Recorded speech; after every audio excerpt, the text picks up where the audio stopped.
Hi, I'm Judy from EagerLED Limited. Recently, a lot of echoes are consulting me how to do the background of AR display.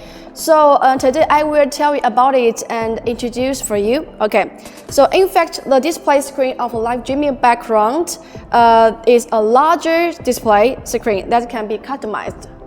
Yeah, it can play some PPT made by advertisement products, and it can cut some material on mobile phone and funny videos and some cool material of the entertainment echoes, and even some cool light shows around some entertainment. And it can reach the whole level of live streaming. So compared with the LCD screen, it's more convenient to install, and because the size can be customized, so can fill the entire broadcast room. So if you need more details, just tell me in the comment section, give me some message. So see you next time, bye.